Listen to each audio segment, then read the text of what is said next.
Hey everyone, welcome to my 2025 gardening goals. So many times I've gone to a nursery and found a plant that I don't have and I just buy it.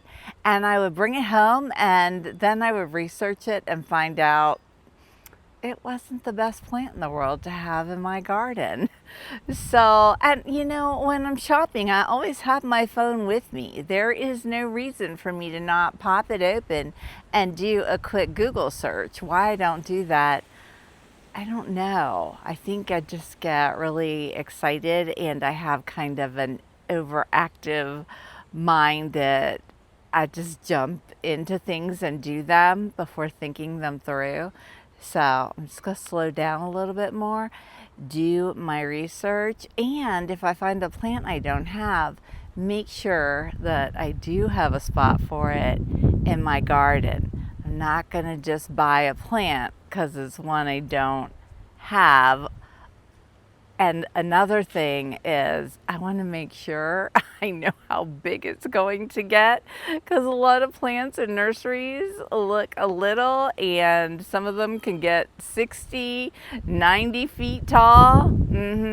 You got to know what you're buying. I need to know what I'm buying.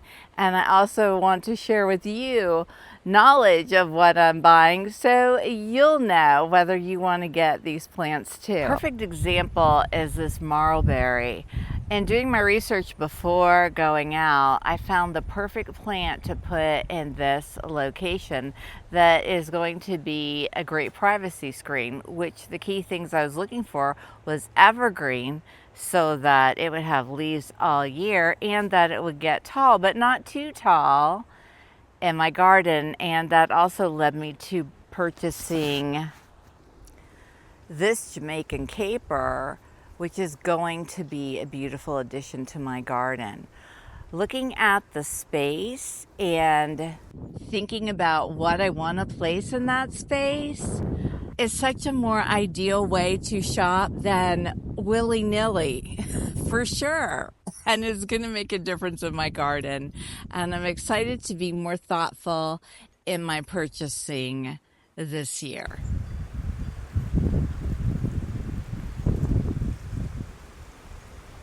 In years past, when I have been ordering seeds, I would sometimes order the large bag of seeds of things that I loved. This year I've already placed a seed order and they have come in, so you'll have to watch future videos to see what I bought. But I bought the little small packets, the little $4 packets, and I'm going to make sure every one of those seeds gets a chance to grow instead of buying the big packet and just tossing them and hoping. Here are my little seeds that I started. These are Mexican sunflower seeds. I have some of the regular ones, some of the yellow ones, and also some of the dwarf ones over here. And I only put 2 seeds in each one, and you can see sometimes I've dropped 3, but most all of them germinated. So why would I scatter more or put in more and then pull out the ones that are smaller? Why would I waste that seed?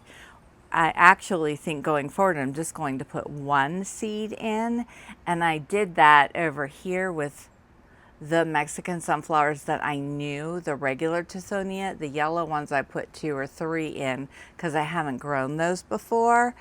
But if you'll notice, all the ones that just say MSF for Mexican sunflower, I put 1 in and maybe I dropped 2. There's a few that have 2. And the 1 seed germinated. So why would I waste seeds, especially on plants I know germinate easily and I know I have grown before? And honestly, if the 1 seed would not have germinated, I can just stick another seed in the pot. It's not that big of a deal. And anyway, I'm excited about that, and I'm excited to grow a lot more seeds this year. I really want to get more color and flowers in my garden for nectar for the butterflies, and by growing more flowers from seed, that'll be a very easy and very cost-effective way to get that done.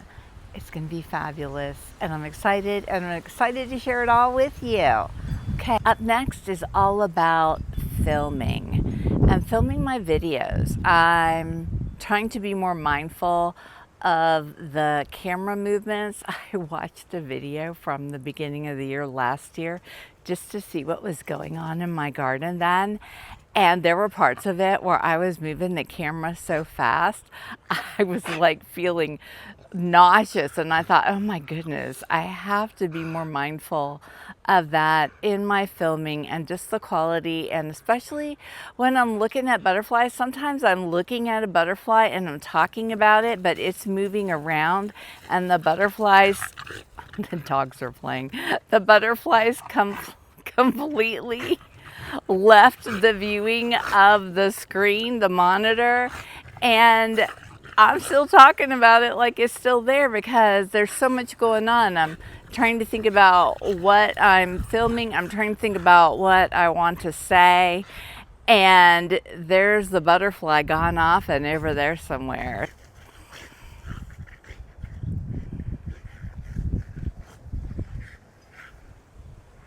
And also in filming, I want to be also more aware of the background. Like, I'm working on this back wall over here to get some plants growing in there that are going to be tall and gorgeous and just make the garden feel more lush.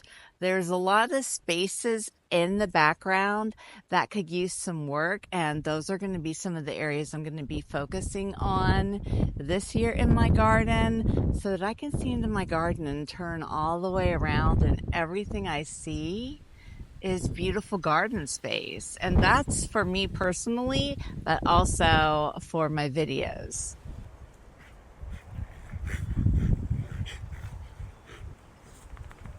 And next, it's all about the butterflies. Years past, I've been focused on getting as many different types of butterflies as I can to visit my garden. And yes, I really would love to have more and more species find my garden and decide that this is a great place to live and stay. But I also need to focus on those butterflies that are my tried and trues that show up every year for me. And I want to learn more about them and make sure I am appreciative and grateful for them. My wild lime is attacking me from above, from this wind. Like it's got my hair. I love it. This wild lime and I tell you what. Here, I'm gonna hold it. I'm gonna hold it up. So like right now, I miss my butterflies. I don't have any to show you. That's not normal. That's just from the hurricanes and all the things that have occurred this year. And let me tell you, when those Gulf fritillaries come back and the zebra longwings and the monarchs, I am not going to take any of them for granted. I am going to be in awe of them and so grateful that they are here in my garden, and just appreciate all the butterflies that decide to visit the space that I'm creating just for them.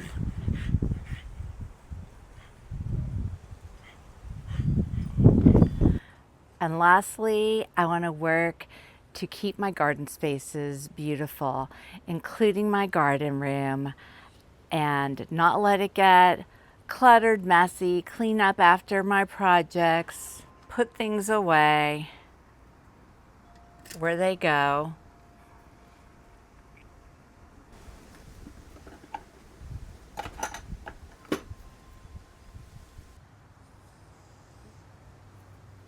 I want to regularly walk through my garden with my trimmers and trim off things that need cut back.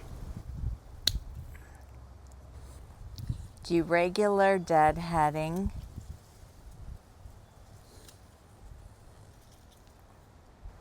to keep all of my plants blooming regularly, pushing out new blooms. Picking up the mosses blown off the oak trees from our windy days.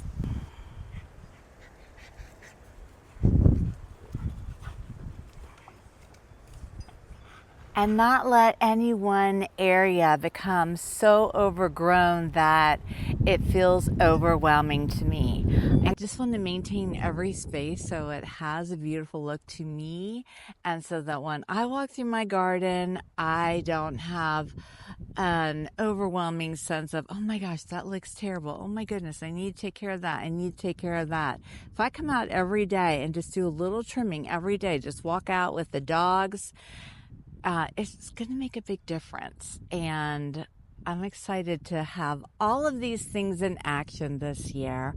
I want to know what your gardening plans are for your garden space this year. Do you want to add more plants? Do you want to try and attract more butterflies? Do you want to hone in on a specific part of your garden? Let me know in the comments and we'll have a chat there. And if you comment, come back and look. I respond to everybody. So check back and see what I said back to you. And on that note, I'm going to wrap up this video because the front's getting ready to come through. I think we're going to have some rain maybe. I do not want the cold weather though, but it's only going to be a few days. We can survive it. And I will see you in the next video. Tap the like button, subscribe to my channel, and join the Milkweed crew if you want more. All right. Bye, everyone.